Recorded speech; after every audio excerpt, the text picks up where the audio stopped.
They're not revolting against I don't want to work anymore. They're revolting against I don't want to work for you. Business is a team sport, and an investment in the right team will always yield great results. It's protection of my team. That's your role, and that's your duty, in my view, is to be empathetic. What are some of the things that you've done to take care of your team?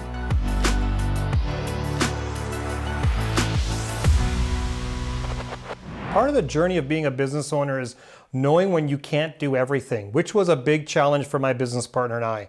When we started our practice, we thought we could do it all.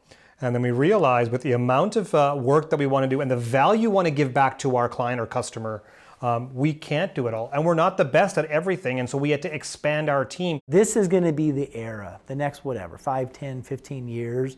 The Brene Browns, the Simon Sineks, those thought leaders are starting to sink in that we need to bring humanity back. And what we're losing is that Jack Welch, that shareholder value at all costs sort of mentality, which I think the Harvard Business Review would say those were flawed operating models. So do you think that it's turning to become more employee-centric environments? For the brands that are going to win. We really look up to companies like Patagonia, who were trailblazers in the sense of, they were the first company to offer paid-for daycare for all the parents of the company. They could bring their kids to work and have free childcare, and I love that idea. So it is possible. You have to make it a priority. The idea of culture, and the idea that goes back to that relationship. I make sure to check in with everyone. How are you feeling? Work aside, local owner aside, everything going okay? Yeah. Is there anything we can do to help? With all the different issues from mental health, we're talking about post-pandemic mental health issues, we're talking about healthcare concerns that people have, the issues of our loved ones that we have to be worried about. What do you think are the biggest challenges for entrepreneurs and what they have to deal with when it comes to not only their own mental health, but others as well, family members, employees, fellow colleagues in business? How do they handle that going forward now?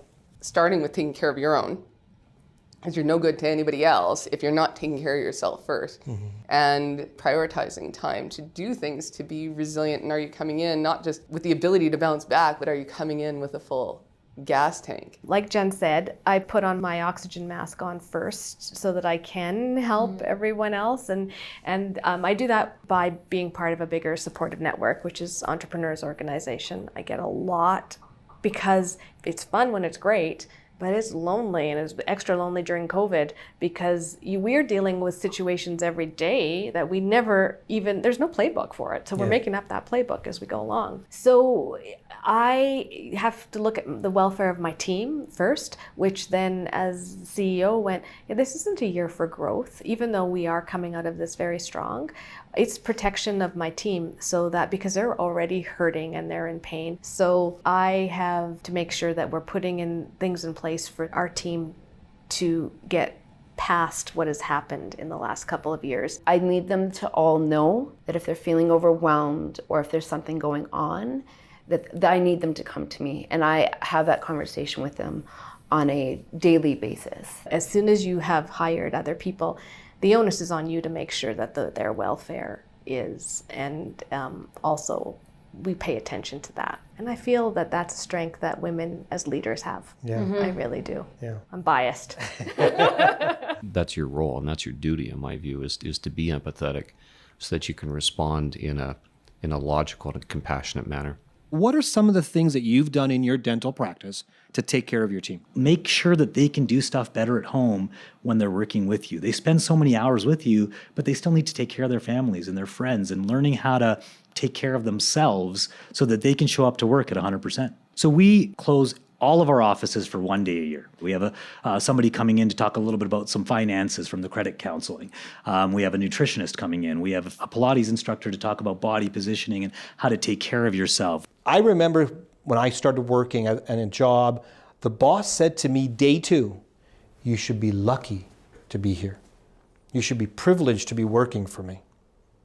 I'm like, I'm never going to work for somebody ever again. But the shift was, you are now working for me. You should feel fortunate enough that you have a job, so on and so forth.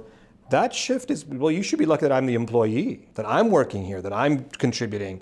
And that shift is happening, but I think there's going to be a lot of businesses that are going to still have that old school mentality. We're seeing a bit of a renaissance right now. And even myself, speaking personally, I think I was a better boss than I was a leader. Because I think as a boss, I was very task-centric, very numbers-driven, and I churned through relationships and people in a way that I now have a lot of regret about. Okay. And I think that coming through the pandemic with this awakening of what people want to spend their time doing, what's an appropriate amount of time, what companies do I want to align myself with, they're not revolting against I don't want to work anymore. They're revolting against I don't want to work for you. Yeah, that's probably the hardest part of any president, owner, entrepreneur when they get past, I think, 5 or 6 employees is how do you have that passion kind of filter through? To me, it's about the dream and it's about the values. You know, people work for a lot of different things. Money is one of them, but it is, my experience, not the most important. People want to be a part of something and respected and valued. People want to lend their talents. It's about growth. We ask them, where do you want to be in 3 to 5 years? Like truly, where do you want to go? Because we want to help get you there. Yeah. And if it's in this company or it's outside these walls, we do our best to make sure that they achieve their career goals. And we're very upfront in saying that role doesn't exist here and probably won't. But we do know other companies that have that. And I will personally call those CEOs or presidents to advocate on your behalf. So establishing a career guideline and then saying, okay, this is what we need from you in the role. This is what you need from us to support your career growth. That together is a really good combination. Smaller businesses that haven't earned that reputation are going to have to do a lot more, and it's probably going to be in the form of signing bonuses, relocation.